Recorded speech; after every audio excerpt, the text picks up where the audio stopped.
શ્રી કૃષ્ણ, જય માતાજી. કેમ છો બધા? આ રેસીપી જોઈ અને તમને ખ્યાલ આવી જ ગયું હશે કે આપણે આજે કઈ રેસીપી બનાવવાની છે. જેને હિમોગ્લોબિન ઓછું છે અથવા તો તમારા બાળકો બીટ નથી ખાતા એના માટેની આ વેરાયટી છે કે આ રીતે તમે બાળકોને બીટ પણ ખવડાવી શકો છો અને હિમોગ્લોબિન પણ વધારી શકો છો. તો આજની રેસીપી આપણે સ્ટાર્ટ કરીએ. અહીંયા સૌ પ્રથમ પહેલાં અહીંયા આપણે 2 બીટ લેવાના છે અને બીટ નાની મોટી સાઇઝના તમારે જેટલો હલવો કરવો હોય એ રીતે તમે અહીંયા કરી શકો છો. અને બીટનો હલવો ખરેખર ખૂબ જ ટેસ્ટી એવો બને છે. જેવો તમે દૂધી કે ગાજરનો ખાઓ છો ને એટલો જ ટેસ્ટી આ બીટનો હલવો પણ બને છે. અહીંયા આપણે સૌપ્રથમ પહેલાં બીટને સાફ કરી ધોઈ અને આ રીતે છીણ કરી લેવાનું છે. એટલે કે એને મોટી છીણી હોય એમાં છીણ કરી અને રેડી કરી લેવાનું છે. ત્યારબાદ આપણે આ રીતે દૂધ લીધું છે. ત્યારબાદ અહીંયા આપણે ઘી લેવાનું છે, ખાંડ, કાજુના ટુકડા, મિલ્ક પાવડર. અને મિલ્ક પાવડરને તમે સ્કીપ પણ કરી શકો છો, પણ જો તમારી પાસે હોય તો નાખશો તો ખરેખર એકદમ માવા જેવો હલવો બની અને રેડી થશે.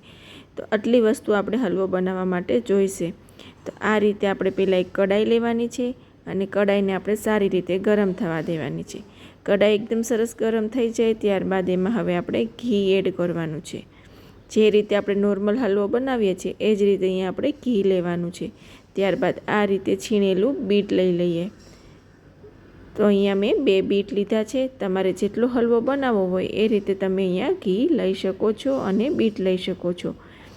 અહીંયા હવે આપણે બીટ એડ કર્યા પછી એને સારી રીતે મિક્સ કરી લેશું.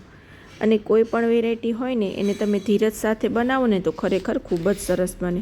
અમુક વેરાયટી છે એ ફટાફટ સ્પીડથી બની જતી હોય છે અને અમુક વેરાયટીમાં તમારે શાંતિથી એટલે કે ધીરજથી બનાવવી પડે તો જ એનો ટેસ્ટ સારો આવે.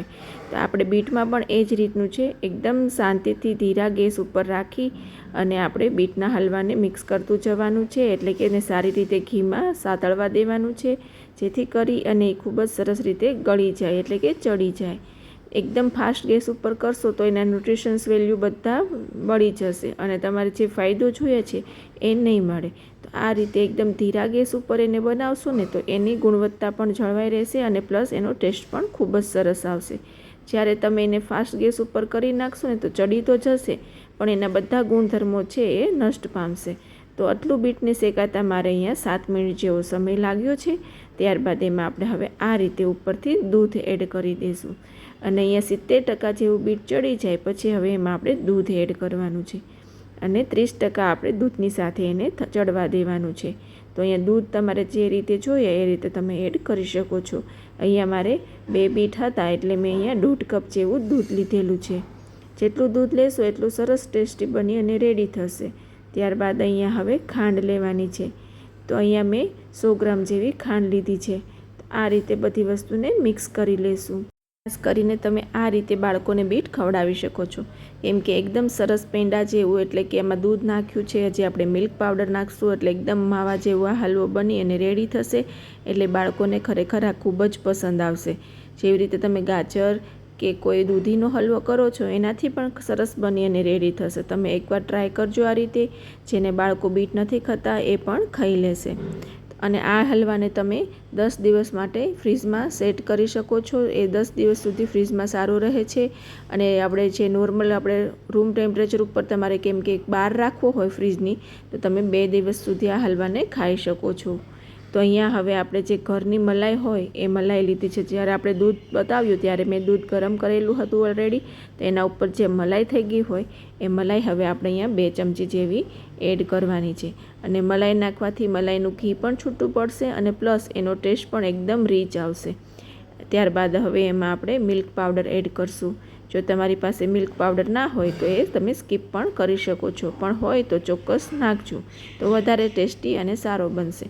અને મિલ્ક પાવડર તમારી પાસે ના હોય તો થોડું દૂધ વધારે લેવાનું અને દૂધને વધારે બાળવાનું એટલે એકદમ સરસ માવા જેવો આ હલવો બની અને રેડી થઈ જાય.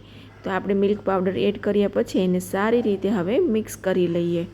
તો આ રીતે આપણે કન્ટિન્યુ એને મિક્સ કરતું જવાનું છે અને એકદમ લચકા જેવો હલવો થાય ત્યાં સુધી આપણે દૂધને બાળી દેવાનું છે. તો તો તમે જોઈ શકો છો કે એકદમ લચકા જેવો હલવો બની અને રેડી છે અને એનો કલર પણ કેટલો સરસ આવ્યો છે।